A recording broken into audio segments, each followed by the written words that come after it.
Baik, terima kasih. Kembali lagi di Rakyat Bersuara. Tadi soal Golkar, sekarang kita balik lagi soal MK. Dua hal yang diputuskan oleh MK, dampaknya yang saya sebutkan ya.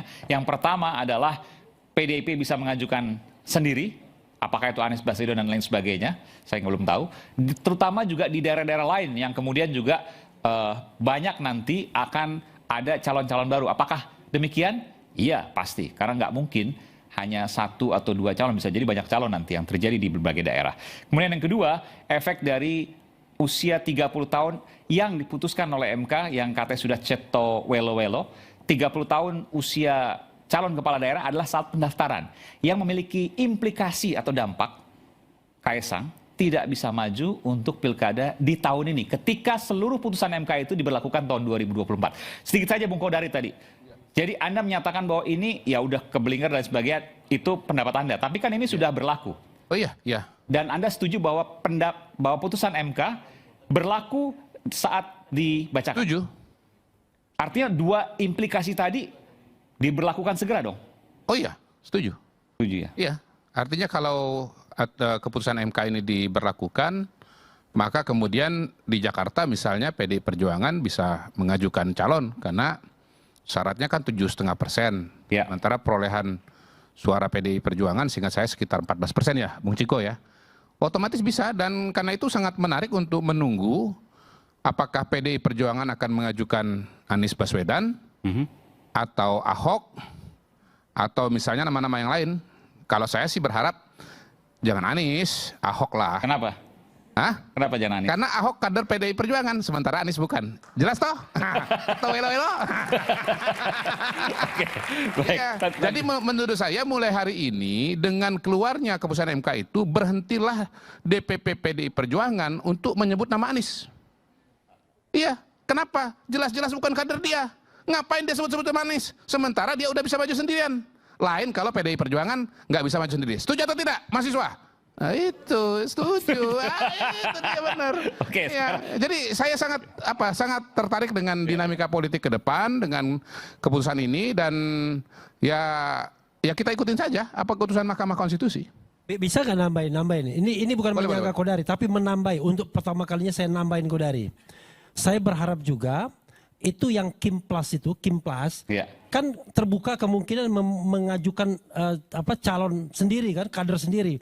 PAN mengajukan Zita Anjani, ya kan? Kemudian Demokrat mengajukan siapa?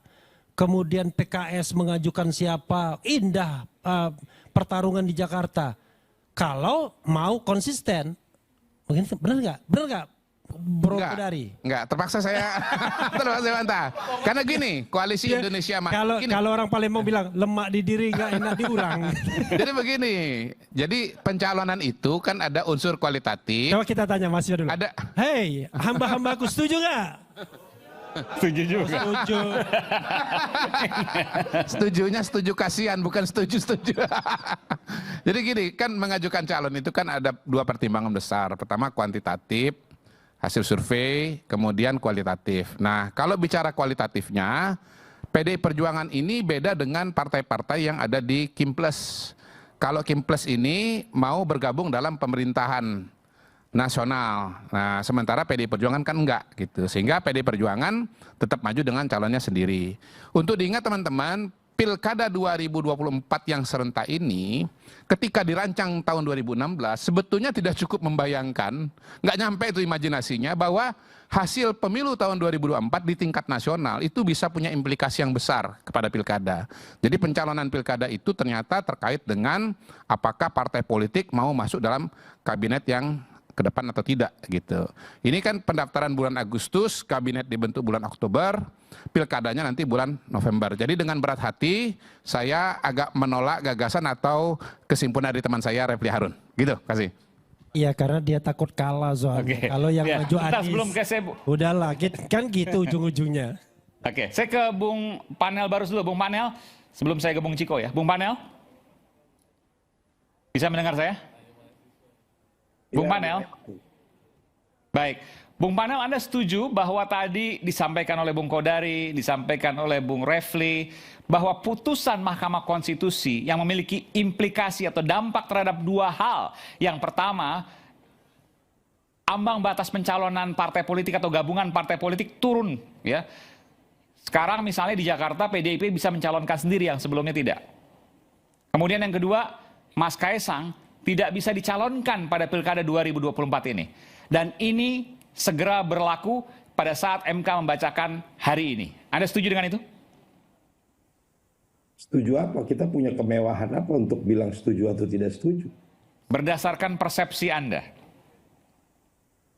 Yang pasti Projo ya melalui Des Pilkada yang sudah kita bentuk,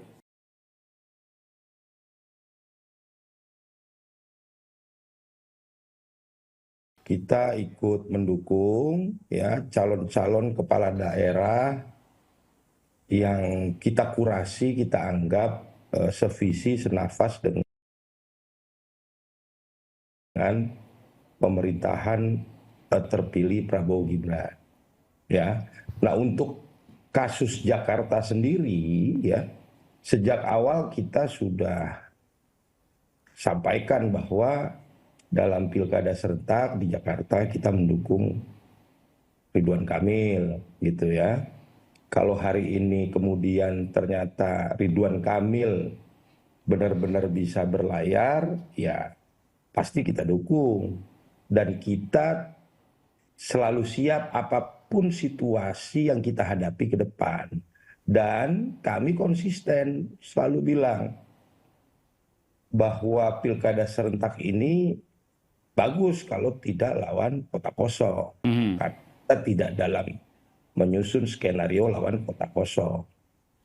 Di Sumatera Utara sendiri pun kita juga kan tempo hari menanti lawan tanding dari Bobi Nasution. Alhamdulillah teman-teman PDIP sudah memutuskan Pak Edi Rahmayadi menjadi lawan tanding Bobi Nasution sehingga kekhawatiran tentang kota kosong tidak terjadi gitu loh. Jadi kita konsisten aja. Kalau kami sih siap bertempur ya, siap mendukung RK di Jakarta dan kami punya keyakinan RK bisa memenangkan pertarungan pilkada serentak di Jakarta. Apalagi ya ditambah dukungan dari teman-teman PKS misalnya.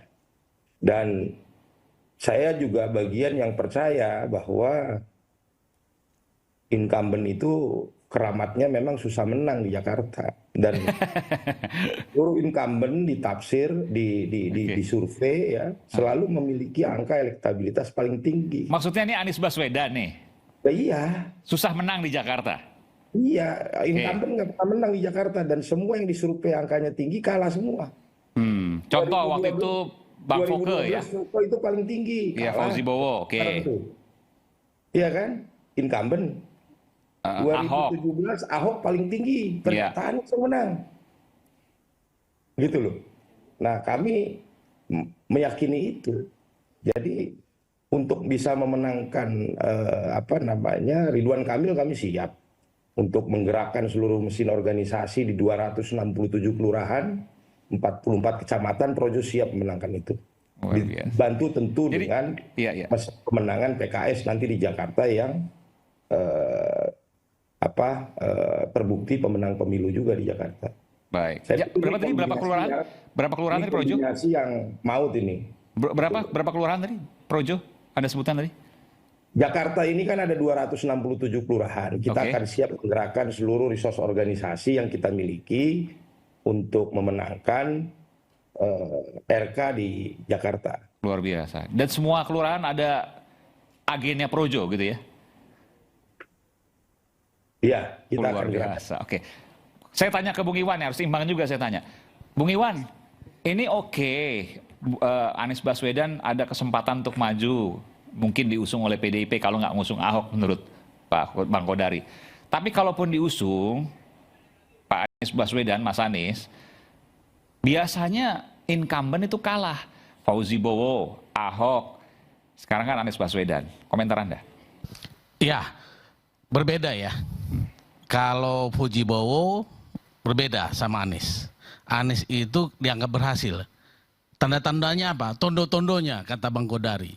Tondo-tondonya dia dipromosikan jadi calon presiden dan 45 juta rakyat Indonesia memilih. Itu tondo-tondonya berbeda ya. Jadi seperti tadi semua kata Bang Panel. panel Barus itu dia kurang baca literaturnya. Jadi baca lagi siapa itu Pojibowo, Ahok ya. Jadi kalau Anies itu memang sangat diterima oleh masyarakat Jakarta. Oke, tidak ada masalah. Semuanya bagus. Transportasi publik ya, itu terintegrasi ya. Orang kecil ya ini senilai dengan PDIP. Anies itu sangat peduli terhadap orang kecil. Yang kecil dibesarkan, bukan berarti mengecilkan yang besar. Ya, jadi sangat transportasi kita sangat peduli. KJP, KJMU, ya semuanya itu untuk rakyat kecil. Tapi saya mau tanya, kalau ini kan kemungkinan cuma satu, PDI Perjuangan. PDI Perjuangan ini tergantung Bung Ciko ya, tip partainya maksud saya, memutuskan siapa nanti. Tapi kalau seandainya lihat kader, PDIP Ahok, bukan Anies Baswedan. Komentarannya gimana? Ya, tentunya partai itu akhirnya realistis. Nanti akan berhitung, ya PDI juga akan berhitung. Ahok atau Anies. Mudah-mudahan, ya dengan kekuatan kita, ya saya itu mengkoordinir 1015, bukan satu projo ya, 1015 relawan seluruh Indonesia. Oh, kalau lebih 250. 2019 itu saya mendirikan dengan Mejen Musa Bangun dan MS Kaban itu relawan Prabowo. Itu relawan Prabowo 2019 itu hanya 150. Relawan Jakarta ini maksudnya? Seluruh Indonesia. 2019. Hari ini Pilpres itu 1015 organisasi relawan. Boleh, Bang. Dan hari ini mengatakan udah WhatsApp saya siap untuk datang ke Jakarta memenangkan Pak Anies apabila PDIP mengusung Pak Anies. Dan bukan hanya itu, kalau seandainya PDIP mengusung Pak Anies, 45 juta pendukung Pak Anies seluruh Indonesia akan mendukung calon-calon PDIP. Itu kata relawan dari daerah. Bang Iwan mau tanya, Bang Iwan relawan Pak Anies di 2024 ini, Pilpres? Yes. Oke, saya saran kepada Pak Anies, jangan diajak lagi Mas Iwan ini. Kenapa? Ya karena memang faktanya di Pilpres 2024, Anies Baswedan di Jakarta, di kampungnya sendiri, di basisnya sendiri, kalah dengan Prabowo Gibran. Jadi saya mengaminkan apa yang disampaikan oleh panel Barus tadi. Yang lupa data itu justru sebetulnya adalah Pak Iwan sendiri. Padahal dia relawan, dia lupa bahwa Anies Baswedan ini kalah. saya jelaskan ya. Bentar. Kalau bukan masuk suara luar negeri, itu kalah Prabowo 300.000. Kita harus kembalikan ya. Menang atau kalah?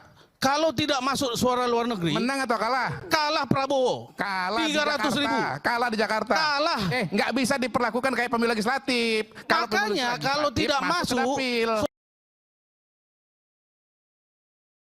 suara luar negeri kalah aja. Suara luar negeri kan di luar negeri juga yang menang adalah Prabowo Gibran. Adalah suara luar negeri Jakarta saja. Yang menang kemarin itu sama nomor 2 Ganjar. 300.000 kita menang. Ya, pokoknya jangan ini harus jelas. Ajak lagi Pak Iwan ini. Kalah Mas Anies. Kalah ya PDI Perjuangan. Bagaimana kalah? Ahok aja Ahok. Enggak pernah kalah. 300.000 ini data. Ini data KPU, Bos. Data KPU. KPU mengatakan bahwa Anies itu kalah. Itu lawan Prabowo bukan kalau hitungan kita kembalikan kepada institusinya namanya KPU. Sebentar, Anda merasa menang tapi KPU mengatakan Anda kalah. Saya jelaskan pelan-pelan ya. Ini saya jelaskan pelan-pelan. Bung Ade klaimnya data KPU. Kalau Anda data apa? Data KPU juga. Oke, data KPU gimana? Silakan publik cek, silakan teman-teman cek. Yang menang di Jakarta siapa? Beda ya. Kalau data KPU untuk Pilkada DKI itu suara luar negeri tidak dihitung. Itu Anies menang 300.000. Tanpa suara luar negeri. Itu suara luar negeri masuk, itu Anies hanya kalah 3.800. Oh, karena DKI 2 kan ada luar negeri. Itu melawan Prabowo. Bos, ini ngelawan. Kalau suara luar negeri masuk ke Jakarta itu, kalau pemilu legislatif Ya, betul, tapi kalau makanya. pilpres nggak masuk, bukan begitu cara menghitungnya. Luar negeri itu dihitung sebagai suara luar negeri, berdiri sendiri. Jangan diajak lagi, jangankan memenangkan. Cara ngitung aja nggak bener ini timnya ini. Oh jadi bentar, Bung Kodari saya mau tanya. Jadi untuk pilpres yang tadi Bung Kodari sebutkan ANSI hanya suara DKI Iya. saja tanpa luar negeri. Enggak, di luar negeri itu berdiri sendiri. Nomor satu, Pak 60 Prabowo. berapa? 64 apa 66 PPLN begitu. Gini pertanyaannya, apakah Prabowo mau nyalon pilkada DKI lagi? Kan enggak. Ya kan? Enggak. Saya enggak menyorot Prabowo. Karena Poin itu saya adalah menurut Anies kalah.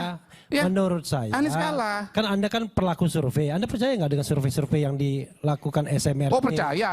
Nah, Anies yang tertinggi for the time being. Gini saya tambahkan. Ngapain Saya Anda tambahkan. kemudian Waktu pilpres mendorong dulu, partai PDIP awalnya Anies tidak juga unggul, menyalonkan Anies. tapi ujungnya kalah. Kodari ini takut banget sih sama Anies. Enggak takut. Takut Anda kelihatan bener Mana takut. ada pemenang takut? Wah takut. Ini data historis. Ini kelihatan- Awalnya Anies menang, Weh, tapi Anda kemudian itu jadi kalah. takut kalau Anies nyalon. Enggak Kenapa sih takut, heran? maju aja. Kita Yang- bertanding Yang saya aja. bantah ini begini. Anda kan sudah Beliau 12 partai mengatakan politik. bahwa Anies ini akan Kok maju. penakut sekali sih Jangan, Anda Pilpres jadi sudah orang kalah. sudah Tondo-tondonya presiden, kalah. sudah wakil Tondo-tondonya presiden, sudah menteri-menteri, sudah apa penakut dia ini orang Enggak heran takut. saya. Oke. Saya cuma Cuma dengan mengoreksi Anies datanya kok Pak Iwan takut. aja. Kita kembali Bodoh saat sekali lagi, Anda tetaplah ini. bersama kami di Rakyat Bersuara.